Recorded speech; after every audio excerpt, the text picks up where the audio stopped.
નમસ્કાર વિદ્યાર્થી મિત્રો, મેથ્સ ટેકનો ચેનલમાં આપનું સ્વાગત છે। આજથી આપણે જ્ઞાન સાધના સ્કોલરશિપ યોજનાની પ્રવેશ પરીક્ષાની તૈયારી કરતા તમામ વિદ્યાર્થીઓ માટે આઈએમપી પ્રશ્નોની એક સિરીઝ શરૂ કરવા જઈ રહ્યા છીએ, જેમાં સૌથી પહેલાં આપણે ધોરણ 8ના વિષય સામાજિક વિજ્ઞાનના આ પરીક્ષામાં પૂછાઈ શકે તેવા આઈએમપી પ્રશ્નોનું સોલ્યુશન કરીશું। વિદ્યાર્થી મિત્રો, તમે જાણો છો કે જ્ઞાન સાધના સ્કોલરશિપ પરીક્ષાનું માળખું બે ભાગમાં વિભાજિત કરવામાં આવ્યું છે, જેમાંથી પહેલો ભાગ છે બૌદ્ધિક યોગ્યતા કસોટી કે જે કુલ 40 ગુણનો છે, અને બીજો ભાગ છે શૈક્ષણિક યોગ્યતા કસોટી કે જે કુલ 80 ગુણનો છે। તો શૈક્ષણિક યોગ્યતા કસોટીમાં ધોરણ 8માંથી સંસ્કૃત વિષયને બાદ કરતા તમામ વિષયમાંથી કુલ 80 પ્રશ્નો પૂછવામાં આવે છે, જેમાંથી સામાજિક વિજ્ઞાન વિષયમાંથી કુલ 15 પ્રશ્નો પૂછવામાં આવે છે।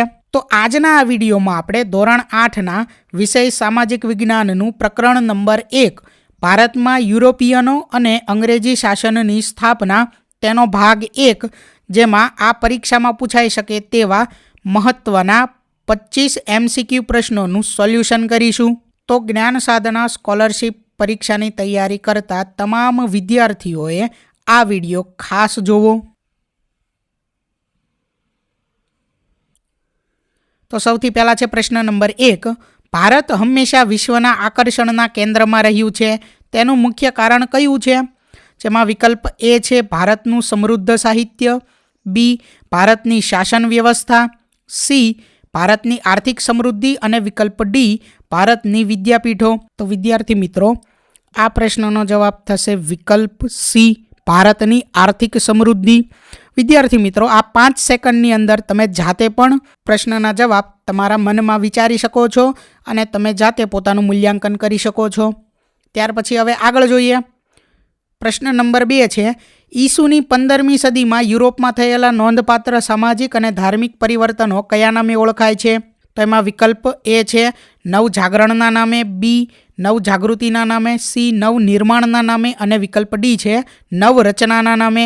તો આનો જવાબ થશે વિકલ્પ B નવજાગૃતિના નામે। ત્યાર પછી આગળ જોઈએ પ્રશ્ન નંબર 3 છે, તુર્કોએ કોન્સ્ટેન્ટિનોપલ ક્યારે જીતી લીધું? તો એનો વિકલ્પ A છે ઈસવીસન 1498માં, વિકલ્પ B ઈસવીસન 1492માં, વિકલ્પ C ઈસવીસન 1430માં અને D વિકલ્પ ઈસવીસન 1453માં। તો વિદ્યાર્થી મિત્રો, તમે આનો જવાબ જાતે પણ વિચારી શકો છો। આનો જવાબ થશે વિકલ્પ D ઈસવીસન 1453માં। ત્યાર પછી આગળ છે પ્રશ્ન નંબર 4, ભારત અને યુરોપ વચ્ચેના વેપારના માધ્યમનું મુખ્ય મથક કયું હતું? A Constantinople, B દમાસ્કસ, C Jerusalem અને વિકલ્પ D તહેરાન। તો વિદ્યાર્થી મિત્રો, આ પ્રશ્નનો જવાબ થશે વિકલ્પ A કોન્સ્ટેન્ટિનોપલ। ત્યાર પછી આગળ પ્રશ્ન નંબર 5, તુર્કોએ કયું શહેર જીતી લેતા યુરોપિયન પ્રજાને ભારત તરફનો જળમાર્ગ શોધવાની ફરજ પડી? A Kabul, B Constantinople, C દમાસ્કસ અને વિકલ્પ D જેરુસલેમ। તો આ પ્રશ્નનો જવાબ થશે વિકલ્પ B કોન્સ્ટેન્ટિનોપલ। ત્યાર પછી આગળ પ્રશ્ન નંબર 6, નીચેના પૈકી ભારતની કઈ વસ્તુની યુરોપની પ્રજાને અત્યંત આવશ્યકતા હતી? જેમાં વિકલ્પ A છે મરી મસાલાની, વિકલ્પ B રેશમી કાપડની, વિકલ્પ C અફીણની અને વિકલ્પ D ઇમારતી લાકડાની। તો આ પ્રશ્નનો જવાબ થશે વિકલ્પ A મરી મસાલાની। ત્યાર પછી આગળ પ્રશ્ન નંબર 7, નીચેના પૈકી કયા દેશે ભારત તરફ આવવાનો જળમાર્ગ શોધવા પ્રયત્ન કર્યો ન હતો? A પોર્ટુગલે, B સ્પેઇને, C હોલેન્ડ અને વિકલ્પ D ફ્રાન્સે। વિદ્યાર્થી મિત્રો, કયા દેશે કર્યો ન હતો એ મેળવવાનું છે, બરાબર? ખાસ ધ્યાન રાખવાનું, પ્રશ્ન વ્યવસ્થિત વાંચવાનો। તો આનો જવાબ થશે વિકલ્પ D ફ્રાન્સે। ત્યાર પછી આગળ પ્રશ્ન નંબર 8, ભારત તરફ આવવાનો જળમાર્ગ કોણે શોધ્યો? A કોલંબસે, ત્યાર પછી વિકલ્પ B બાર્થોલોમ્યુ ડાયઝ, વિકલ્પ C વાસ્કો દ ગામાએ અને વિકલ્પ D કેપ્ટન કુકે। તો આ પ્રશ્નનો જવાબ થશે વિકલ્પ C વાસ્કો દ ગામાએ। ત્યાર પછી આગળ પ્રશ્ન નંબર 9, વાસ્કો દ ગામા કયા દેશનો વતની હતો? વિકલ્પ A ઇટલીનો, B સ્પેઇનનો, C હોલેન્ડનો અને D પોર્ટુગલનો। તો આ પ્રશ્નનો જવાબ થશે વિકલ્પ D પોર્ટુગલનો। ત્યાર પછી આગળ પ્રશ્ન નંબર 10, ઈસવીસન 1498માં વાસ્કો દ ગામા ભારતના કયા બંદરે આવ્યો હતો?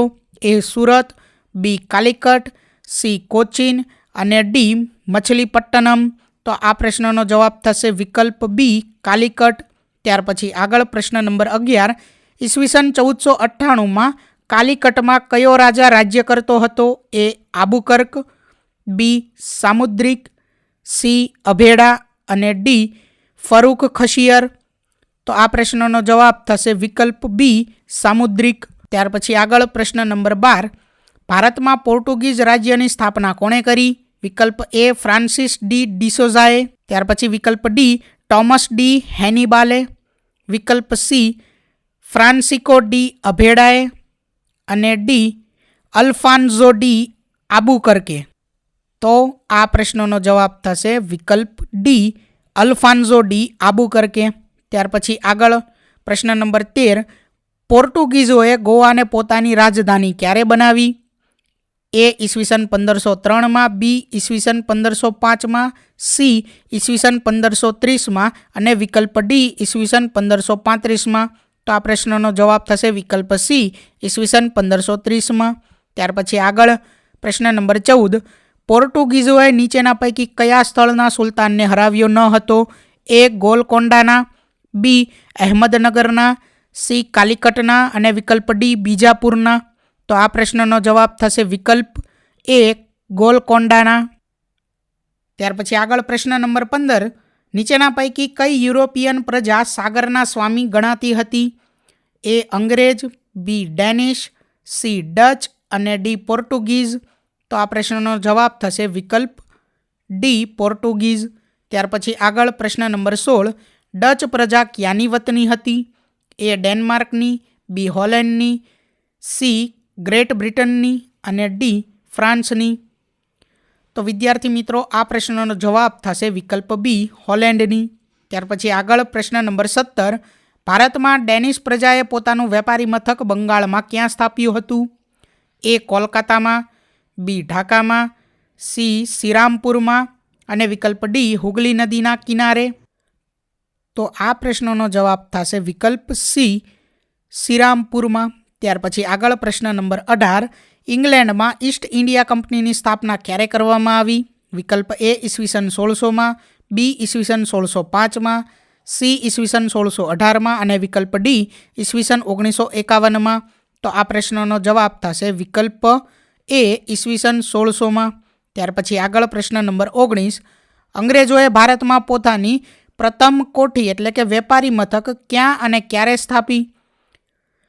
તો એ હુગલી નદીના કિનારે ઈસવીસન 1605માં, વિકલ્પ બી સુરતમાં ઈસવીસન 1613માં, સી શ્રીરામપુરમાં ઈસવીસન 1610માં અને ડી મદ્રાસ એટલે કે ચેન્નાઈમાં ઈસવીસન 1612માં. તો વિદ્યાર્થી મિત્રો આ પ્રશ્નનો જવાબ થશે વિકલ્પ બી અંગ્રેજોએ પોતાની પ્રથમ કોઠી સુરતમાં ઈસવીસન 1613માં સ્થાપી હતી. ત્યાર પછી આગળ જોઈએ પ્રશ્ન નંબર 20 છે. કયા મુગલ બાદશાહે અંગ્રેજોને સુરતમાં કોઠી સ્થાપવાની પરવાનગી આપી? વિકલ્પ એ ઔરંગઝેબે, બી જહાંગીરે, સી શાહજહાંએ અને વિકલ્પ ડી અકબરે. તો આ પ્રશ્નનો જવાબ થશે વિકલ્પ બી જહાંગીરે. ત્યાર પછી આગળ પ્રશ્ન નંબર 21.